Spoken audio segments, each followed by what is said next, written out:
to talk some Kaiju number 8. So, Dan, introduce yourself.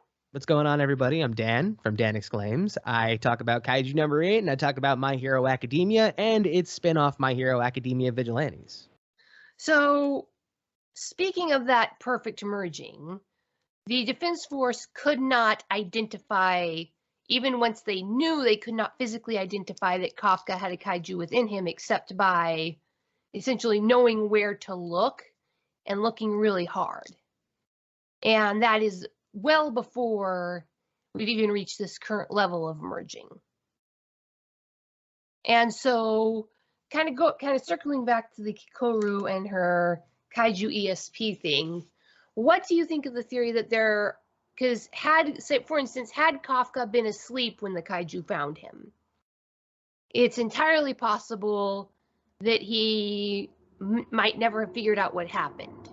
Supposing the symbiote went in, someone wakes up to a choking sensation, are you immediately going to assume that a Kaiju just crawled down your throat? Especially if you don't have the transformation instantly afterwards. I think that, what is that? Is it Occam's razor that the easiest answer is usually your solution, right? Yeah. So the answer which requires the fewest number of assumptions. Yeah. So I would say Occam's razor is to assume that since it happened to Kafka, it's happening to people all over. Okay. So what if Kikoru's ESP is the fact that she does have a symbiote like this? I mean, it could be that she senses another person similar to her. Yeah. Kind of like how Peter Parker, when he knows somebody is bit by the same spider as him, he knows. Yeah, because because the series has made a point of Kafka being able to not just sense incoming Kaiju, but to identify their type. Yep. Well, I think that's supposed to be identifying their type of Kaiju is not because he's a Kaiju, it's because he's been such a student ever since becoming a Defense Force officer. He's just been, from doing his job at disposal and seeing where cores are located to understanding what Kaiju genitals look like and knowing that this one's capable of reproduction. Like, that just shows that in addition to being one of the strongest, killers in the Defense Force, he also knows that he has the smarts to back it now. That's why we've seen him on multiple occasions, quote unquote, burning the midnight oil, because that's what he does. He knows that he got his opportunity, and now he knows that he has the strength to take out anything. Now what he has to do is study and be smart about every situation he gets himself into. It's the ultimate, what does Superman do against a threat that is smarter than him? That's the crux of Kafka's character, is everything that comes to cross him at this point has been weaker than him. So at this point, you can assume that the bad guys, at this point, you can assume that the bad guys have already understood what's going on with Kafka, and they've begun to proceed accordingly. That's just the inevitability of this series, is you're going to know that, like, you're going to have that villain that's like, damn you, Kaiju number 8, I will get you. Like, that's just a given that will eventually happen. Okay. So kind of on that note, on that same theme, you've got Kaiju number 9, and I've always kind of seen him as a foil for Kaiju number 8. That's why I think Kaiju number 9 is going to last, if not the entire series, at least the majority of a series. If not the big bad, at least the continuous foil for Kaiju number 8.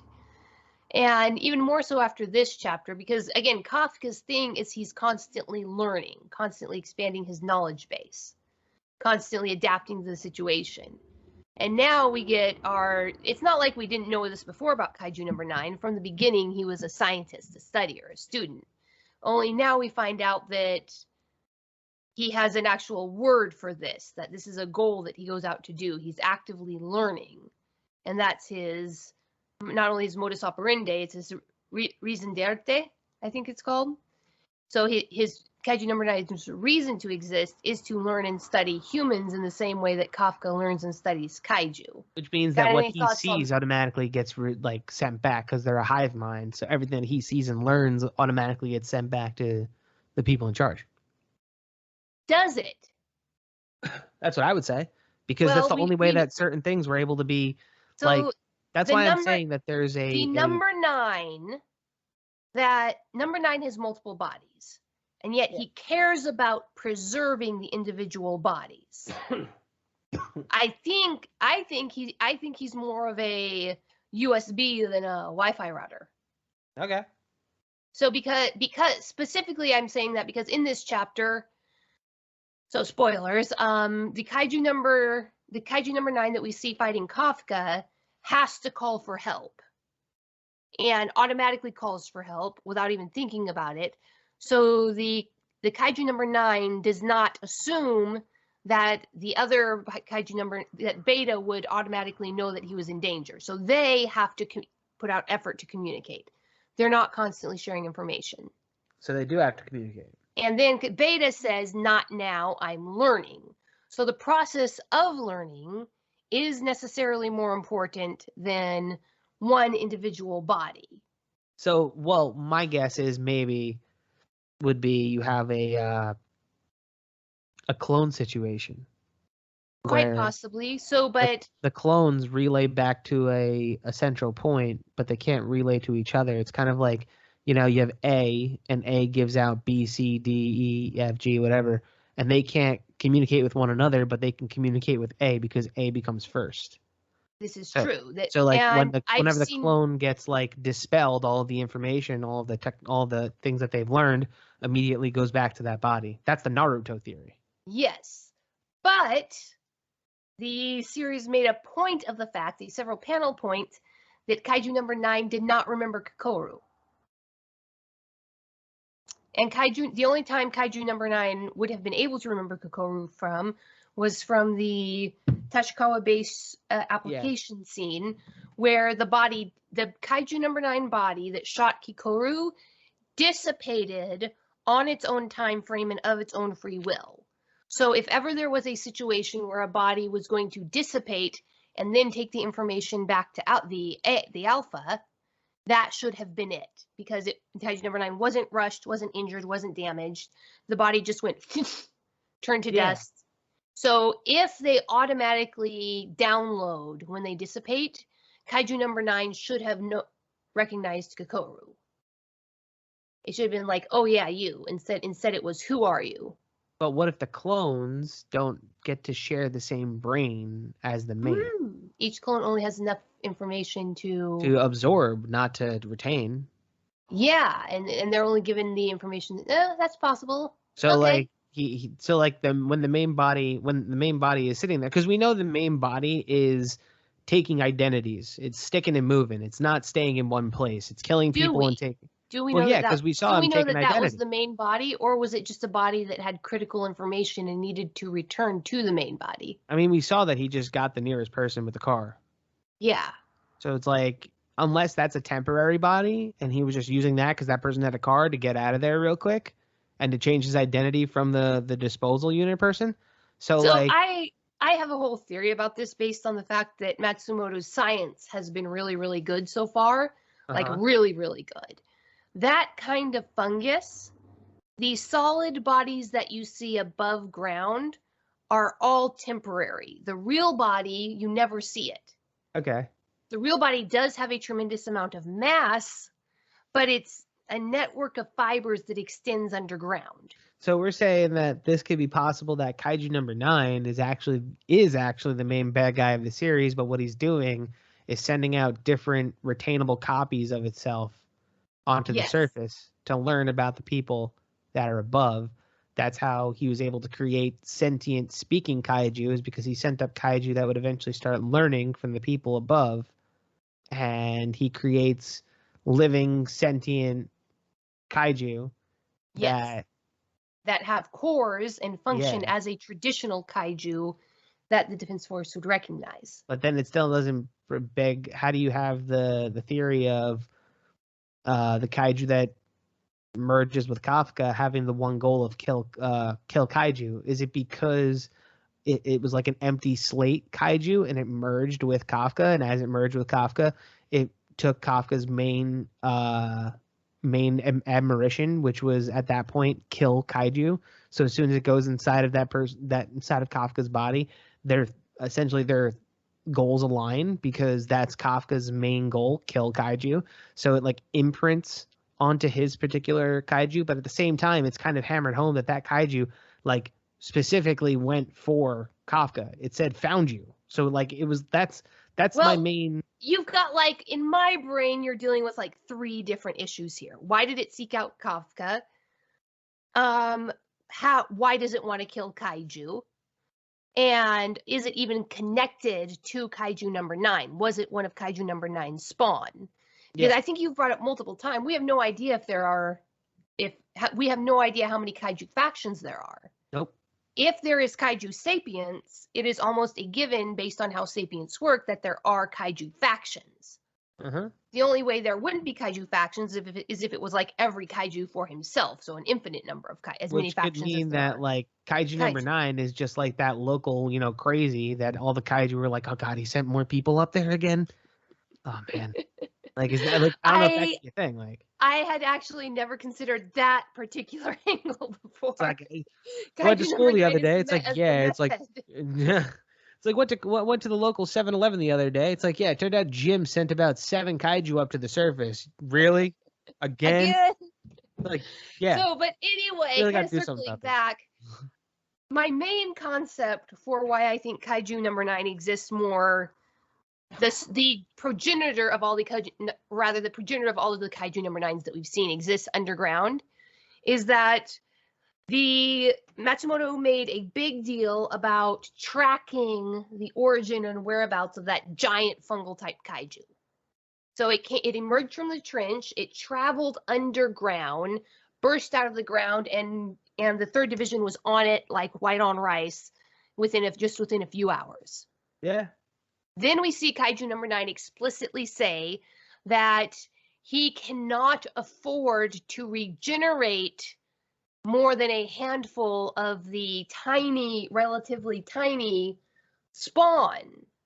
And he can't afford to even regenerate their reproductive organs. And yet, had he interacted with the fungus above ground, he would have had to completely rewrite the reproductive organs of every single one of the spawn after in that tiny little space of time between when it emerged from the ground and when Mina cored it.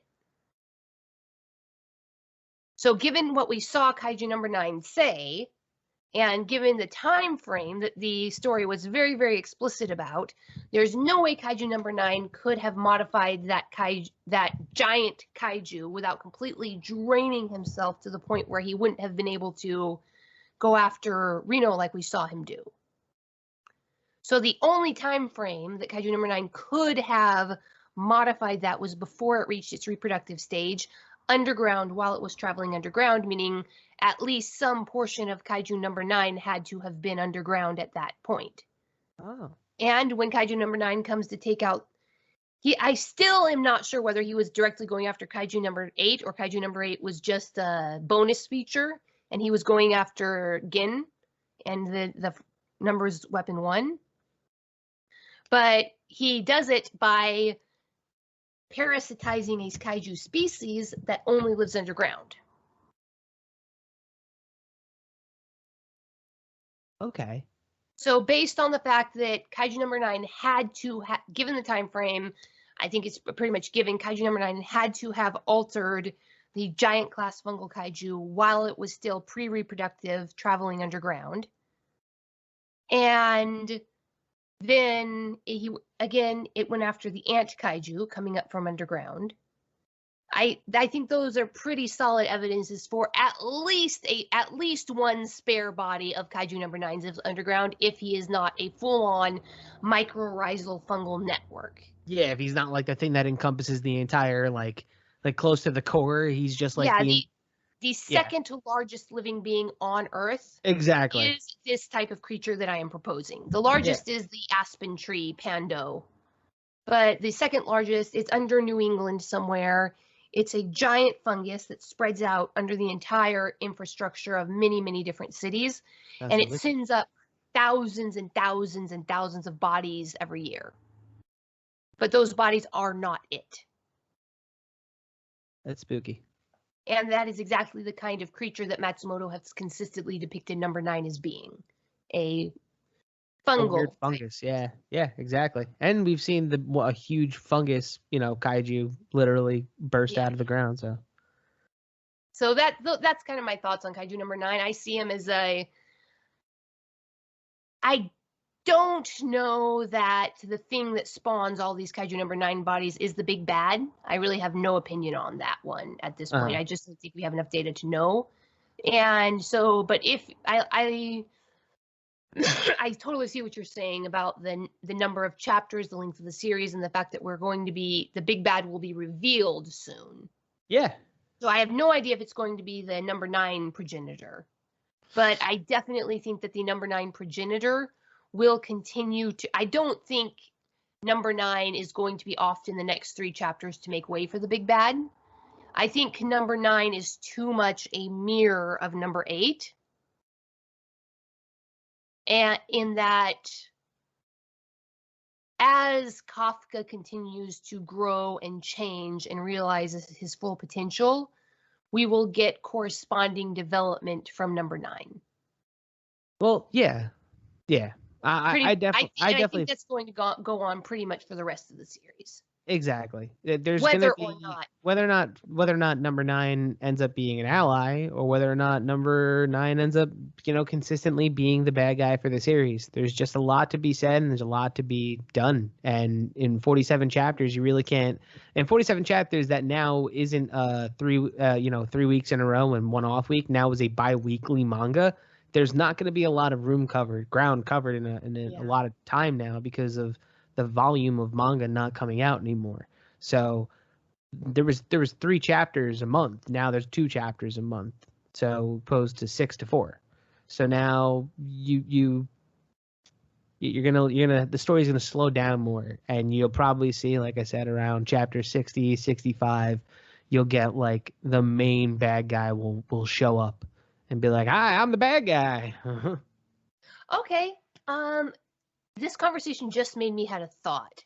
Are you much of a Lord of the Rings fan? I mean, have you ever delved into the Silmarillion and what Sauron actually was, and etc. Nah, I never took myself for a took, but okay, fool of a took.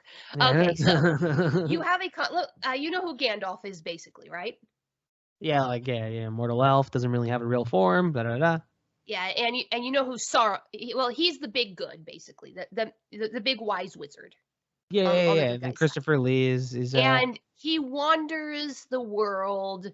A lot of people disrespect him all the time because he just looks like a crazy old man most of the time. Yeah. Everybody kind of likes him. He's on the nice side. He's very much a Kafka. He's like like compared to like what he is in the movie, is like Gandalf's supposed to be like a decrepit old man, just kind of shimmying around. That's why when people were like, "Oh, Ian McKellen, will you play Gandalf again in the Amazon series? You think you're too old?" He's more than an elf. He's an angel. Yeah, he's an angel. Yeah. And so but he was sent to Earth in the form of a decrepit old man. Yeah. To be accessible to the people. Yeah. So that they would come to him for help and aid. And Sauron, the big bad of the series, the Dark Lord with massive armies. And if you just watch the movies, you see Gandalf. He's one guy. Most of his power comes from making friends, making allies, and knowing stuff. So essentially, he's in the same position as Kafka. So from the perspective of an outsider. Okay. But he actually does have as much raw power, significantly more raw power than Saruman in the movies, because Saruman's been wasting his power in failed attempts at world domination for 4,000 years. And Gandalf has been husbanding his power, using it basically to make friends and influence people. And then you have Saruman, who's the exact same type of being, same age, he came from the same batch, essentially, as Gandalf. Came into the world at about the same time, but has been amassing these armies and it is on the surface level much more powerful, much more a force to be reckoned with in this world. So I'm thinking that if the little guy is not just a one-off, a spawn the same kind as number 9 who just came out blank instead of programmed, a mistake essentially. If the little guy is not just a blank slate mistake that is basically a child symbiote that's just imprinted on Kafka and absorbed his purposes, like you said, I'm thinking it might be something like that. You have whatever is generating these kaiju number 9s acting in the world, acting negatively, building up brute force, going around being the Dark Wizard, the Dark Lord. Then I think we might have another figure which is technically of the same power, but whereas the Dark Lord is kind of defined by denying free will, capturing things by force, forcing people to bend to his will, taking things, dark experiments kind of thing. That's the Dark Lord. Then you have the Gandalf figure, which is influencing through wisdom, teaching, and example, and maintaining the free will of everyone he interacts with. So I suspect that if the little guy is not just some sort of symbiote with amnesia, we might be looking at an entity who is trying to communicate, make friends with humans, saw in Kafka a kindred knowledge-seeking spirit who would allow him to achieve communication with the humans. Whereas Kafka's playing the role of Bilbo or Frodo in this instance, being that bridge between a bridge between this benign kaiju intelligence that's trying to communicate with the humans. Yeah. So I can't even call it a theory at this point. It's just as a storyteller. That is a video all in itself, and you need to do that. You didn't say that here. You need to make a video on that, Betty. Come on. But yeah, so my concept is that you have this kaiju number 9 progenitor. That's acting by force, trying to take over the world, trying to do something probably for a greater good from its perspective, given how much of a scientist the kaiju number 9s seem to be. And I'm thinking we have another force acting also for a greater good, but one's doing it by force and power, one's doing it by friendship and education. Okay. And so that's kind of my 2 cents on what might be acting. If there's a force acting behind kaiju number 8, I think that might be what the force is. Makes sense. So you've got adult stuff to do. Unfortunately. So growing up's a drag. And I too have adult stuff to do, so I will let you go. But okay, plug your channel. On. You can end it better than that. Come on, give me an end. I know you cut your audio. I watch. I listen. Come on, give me an ending. Come on. Okay. Come on. So, Kaiju number 8. We've reached some fascinating chapters, and I cannot wait for the next chapter. I cannot wait to see where the series is going, because Matsumoto is such a good writer. We're looking at basically an infinity of different paths we could go down. We've reached a corridor. There's a dozen different doors leading. We don't know which one Matsumoto is going to open, and I can't wait to see it. So what do you think, Dan? Look, I'll tell you right now, I think that what Kaiju number 8 is putting up on its shoulders is the possibility of carrying Shonen Jump for the next couple of years. It's at 47 chapters. It doesn't look like it has any intentions of slowing down whatsoever, because what's going on right now in the manga is setting up something to happen further down the line to draw in more people. You'll see an anime eventually down the pipeline, and this could arguably be, because remember, what is it in France? It's the biggest, in France, it is the largest selling manga ever, which means that this manga is taking it by storm. An entire building. Exactly. Skyscraper. They rented a skyscraper to be their poster. So Kaiju number 8 is going to be one of the best and greatest manga of the 2020s. Yes. Guarantee it. This is not just a manga with legs, it's a manga with legs with rocket boosters in them. Exactly. This is, literally, this monster jumps in the air, holes form at the bottom of the soles of his feet, and it's only a matter of time before this dude figures out that he can fly like a butterfly. All right, so everybody go check out Dan's channel, hit the like and subscribe button, plug your plugs, Dan. Look, first of all, Betty, thank you for having me. I absolutely love doing these because you're one of the only people besides Grimm that I can actually talk to about Kaiju number 8. So many people out there have no idea that Kaiju number 8 exists. And right now, pretty much it's like me, Betty, and Grimm are like the 3 channels that actually talk about Kaiju number 8. And they talk about it a lot more than I do. And they go into extensive detail. I break stuff down, but they break stuff down crazy deep. And I love watching their videos so much. So, Betty, thank you so much for having me. And I can't wait till we do this again. Hopefully, when I'm not adulting, I can just come here and we can just talk for hours on end. Okay, that sounds great.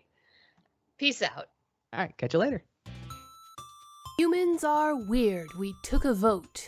Available on Indiegogo for the month of October 2020 and available for in demand through November. Humans Are Weird. We Took a Vote. Monty Python meets Star Trek in the second book of Human Absurdity, a short story collection that will have you chuckling for years to come. Humans Are Weird. We Took a Vote. Available on Indiegogo. Go and get your copy now.